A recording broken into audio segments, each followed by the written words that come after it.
Puerto Ricans are signaling their support for Vice President Kamala Harris, including superstar Bad Bunny, who shared a Harris campaign clip to his more than 45 million followers on Instagram last night. New York Congressman, Democratic Party, Ritchie Torres joins us now. He's of Puerto Rican descent. Congressman, good to see you as always. I mean, obviously those comments about Puerto Rico are disgusting and hateful. What's your reaction to all of this? And do you think, I mean, more to the point, that this could have an impact with last-minute undecided voters? We've been hearing about African-American men. We've been hearing about Latino men and whether or not they've been drifting towards Donald Trump in this race. Might this change some minds? Well, it should serve as a reminder. You know, hatred is not a bug, but a feature of Donald Trump's campaign. He creates an atmosphere that not only enables the kind of hatred that we saw at Madison Square Garden, but he emboldens it. He emboldens hatred for immigrants. He emboldens hatred for Puerto Rico. He emboldens hatred for any and all people he deems to be enemies from within. Like, hate is the operating system of the Trump campaign. And I think we as a country have a simple choice. We can either choose a leader like Kamala Harris, who's going to unite us with hope, or you can choose Donald Trump, who's going to divide us with hate. And what you saw at Madison Square Garden is an omen of things to come if Donald Trump is not defeated. And an estimated 5.8 million people in the United States of Puerto Rican descent. In Pennsylvania, a critical battleground state, there's a sizable Puerto Rican population. We were just showing this up on screen earlier on in this program. Somewhere in the neighborhood of 450,000 people. There it is right there, 456,589 Puerto Ricans, according to the U.S. Census Bureau. Those are American citizens. Without question. There are more than 3 million American citizens on the island of Puerto Rico. And so I was offended by those comments, not only as a Puerto Rican, but as an American. Here you have the Trump campaign, or one of their surrogates, launching an assault on our fellow Americans. And insulting the people of Puerto Rico, as the Trump campaign has done, is not only bad morals, it's bad politics. There are hundreds of thousands of Puerto Ricans in Pennsylvania. There are tens of thousands of Puerto Ricans in Michigan and Wisconsin and North Carolina. And so their insistence on denigrating the home and heritage of the Puerto Rican people is going to backfire politically. It's politically self-destructive and revealing about the true character of the Trump campaign and Trump himself.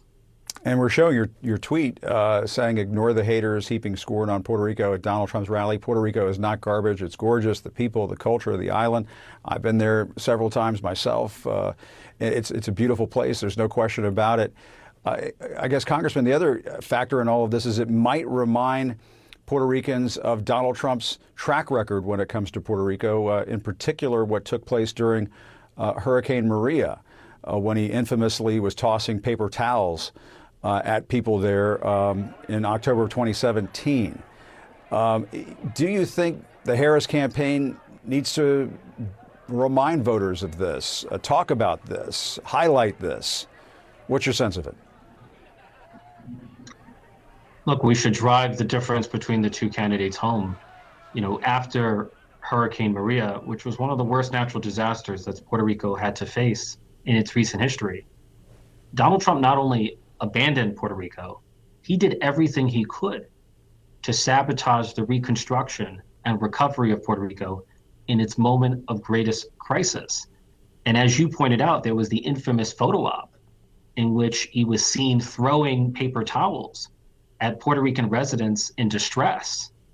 Donald Trump has a long history of disrespecting the people of Puerto Rico long before the hateful rally at Madison Square Garden, and voters need reminding. And Congressman, the Trump campaign is putting out a statement saying that these views don't reflect Donald Trump's views, the views coming from that so-called comedian who's not very funny. What's your response to that? There was nothing exceptional about the rally, right? The Madison Square Garden rally, like all Trump rallies, have been a buffet of bigotry, racism and sexism, nativism and anti-Semitism. Not only did you see insults against the people of Puerto Rico, but you saw the same comedian so-called comedian, trafficking in anti-Semitic stereotypes and tropes. There were a number of speakers who made sexist and misogynistic comments about Hillary Clinton, about Kamala Harris. So hatred is not the exception, it is the rule of the Trump campaign. And is this a ploy to get male votes? I mean, that's what we hear from analysts, from political experts. This is all a play to male voters, to men. And I just don't, I'm trying to figure out which men likes this kind of stuff. Who are these guys who like this kind of stuff? Well, there are many men in America who have mothers and daughters and would not want to see the woman in their lives disrespected and denigrated by Donald Trump and his surrogates. You know, hate has been the strategy of the Trump campaign from the very outset. Donald Trump cannot help but be who he is, but I have enough confidence in our country that in the end we're going to see the triumph of hope over hate, and that hate, the politics of hate, has diminishing returns. All right, Congressman Ritchie Torres in the Bronx for us. Thank you very much for your time. We appreciate it. Of course. All right, still ahead this hour, while the